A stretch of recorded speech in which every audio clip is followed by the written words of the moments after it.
Oh, right. Medical coding for pregnancy. That's right. I really like this because this is one of the most common questions that I get when I'm teaching. Pregnancy can be really intimidating because there's so many codes that are involved.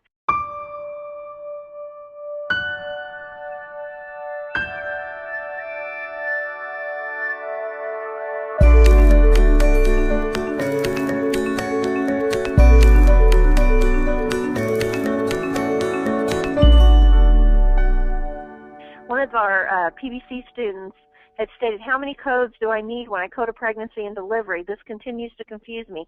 I think I have all of them, and then when I check my answer, I've missed one.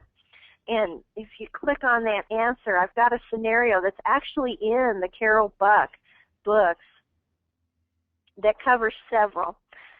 When you're dealing with pregnancy coding, the first thing you need to determine, the mother's chart or the baby's chart. Now, once with pregnancy coding, you would be thinking, okay, well, pregnancy isn't the baby, but as long as the mother is pregnant and has not delivered, everything that happens to the fetus or the mother gets put on the mother's chart. Then once the baby is delivered, you have a newborn chart and things get separated. That can confuse people sometimes as well. So make sure that you're in the proper chart. Some of the key terms that you want to look for when you go to code pregnancy: gestation, cesarean delivery, vaginal delivery, and if it was a viable or a living infant. You'll see both those terms.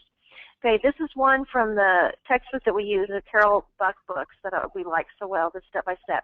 Mrs. Smith is a 32-week gestation, and I highlighted all the terms that you're going to pull out of this, and is admitted with a severe bleeding with abdominal cramping.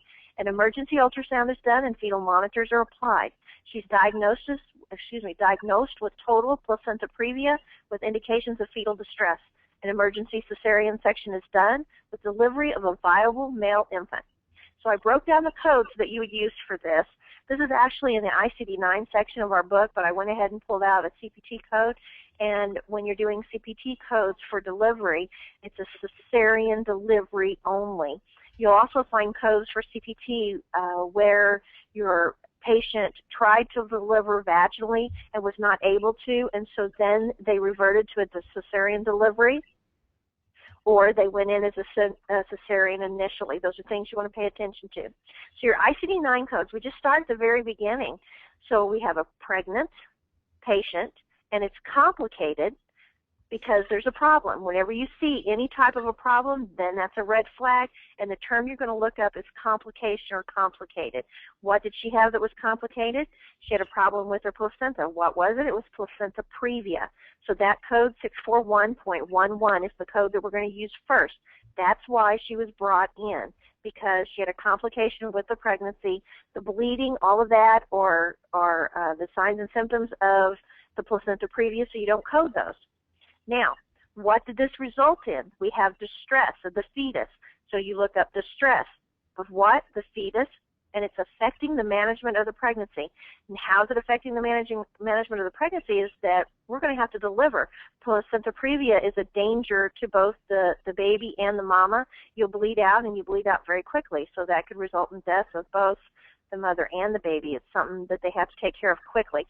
So it affected the management of the pregnancy. That's what's going to be coded next. You notice as we're going along, we're painting a picture, and we're giving a description of each step of what's going on with the mama. So next, what happened? We had the pregnancy. It was complicated, and it's early onset of delivery. We noticed our mama was 32 weeks. 40 weeks is full gestation. So anything before 40 weeks is going to be early onset delivery, which tells the insurance company, okay, we have a possible preemie here, and so heads up on other complications that can come of that. Now our last thing that happens is we have a viable male infant. It doesn't matter if it's male or female. That's not a coding thing that you need to worry about, but knowing how many is delivered and stuff is important.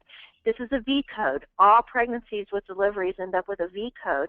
Don't leave those off. So when you're taking your CPC exam, you may see all of these codes on there, and you think, okay, I've got it, but they left the V code off. And so that's a heads up. Don't leave the V code off.